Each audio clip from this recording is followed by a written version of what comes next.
9 जनवरी 2020 का एक दिन, अमेरिका का एक सिंपल सा आदमी रॉबर्ट विलियम्स। पुलिस ने उसे पकड़ लिया, कार में बिठाया और सीधा जेल में। रॉबर्ट पूछते रह गया कि मैंने क्या किया है, मेरी क्या गलती है। उसमें पुलिस का बस एक ही जवाब था, एआई ने कहा है कि तुम चोर हो। बस एक कंप्यूटर प्रोग्राम के कहने पर एक बेगुनाह व्यक्ति को क्रिमिनल बना दिया गया। अब आप ये सोचोगे, एआई कैसे फैसला कर सकती है कि कौन चोर है कौन नहीं?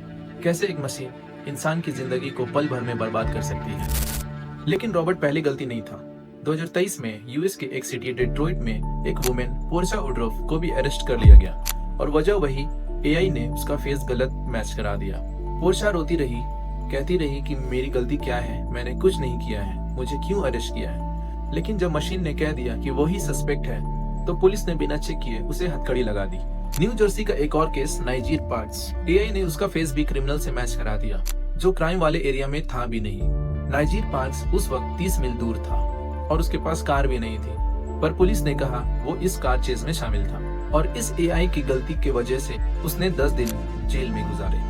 3 अलग लोग, 3 अलग जिंदगियां, 3 अलग शहर, लेकिन गलती बस एक, artificial intelligence. And with artificial intelligence, we are summoning the demon.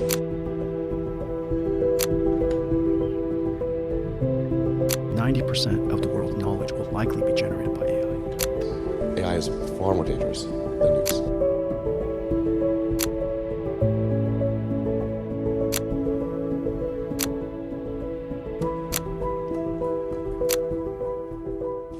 Artificial intelligence एक ऐसी टेक्नोलॉजी जिसे हम स्मार्ट समझकर यूज करते हैं, लेकिन कभी कभी यही हमारे खिलाफ हो जाती है। पर रॉबर्ट विलियम्स का केस एक वार्निंग था, एआई की एक ऐसी पहलू जो हम इग्नोर करते आ रहे थे।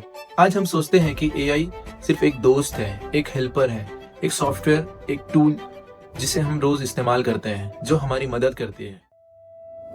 लेकिन असल में एआई एक साइलेंट ऑब्जर्वर भी बन चुका है। चुपचाप बिना बताए एआई हमारी इमोशंस, हमारी हरकतें तक को रिकॉर्ड करते रहती है। जब आप सेल्फी लेते हैं तो आपको लगता है कि वो एक सेल्फी है, पर एआई के लिए वो फोटो आपका फेस का एक ब्लूप्रिंट होता है। एआई आपके फेस के हर एक एक्सप्रेशन को पढ़ता है, आपकी चीक्स की मूवमेंट, आपकी आंखों की मूवमेंट, आपकी होठों का स्ट्रेस, आपकी स्किन टोन की लाइटनिंग, आपके मूड का सिग्नल, और फिर यह डिसाइड करता है कि आप खुश हो या उदास, गुस्से में हो या नर्वस। और इसी प्रोसेस को हम कहते हैं इमोशनल इन्फेरेंस, और बहुत सी कंपनीज इसे यूज करती है आपका बिहेवियर को प्रिडिक्ट करने के लिए। लेकिन यहाँ पे एक गड़बड़ है, एआई हमारे एक्सप्रेशंस, हमारे चेहरे को स्टडी तो कर लेती है, पर यह हर बार सही नहीं होती। MIT मीडिया लैब के एक साइंटिस्ट जो बोलामे ने एक शॉकिंग स्टडी पब्लिश की जिसका नाम था जेंडर शीट्स। इस स्टडी ने उन्होंने वर्ल्ड के सबसे पॉपुलर फेशियल रिकॉग्निशन सिस्टम को टेस्ट किया।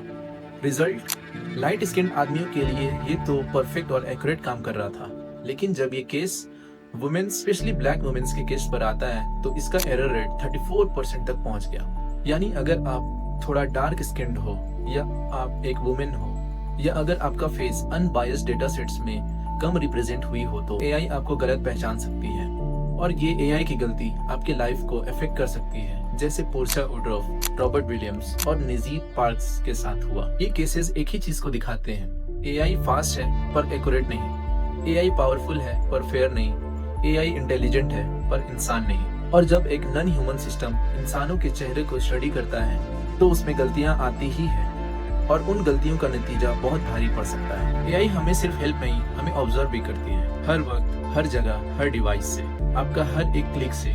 जब आप कोई फोटो अपलोड करते हो, जब कोई आप वीडियो देखते हो, और उसी मोमेंट एआई आपके बारे में थोड़ा और सीख लेती है, जैसे कि वो एक शैडो है जो कभी आपके पीछे से हटती नहीं। यही है एआई का साइलेंट ऑब्जर्वर, जो सब देख रहा है पर कुछ बोलता नहीं।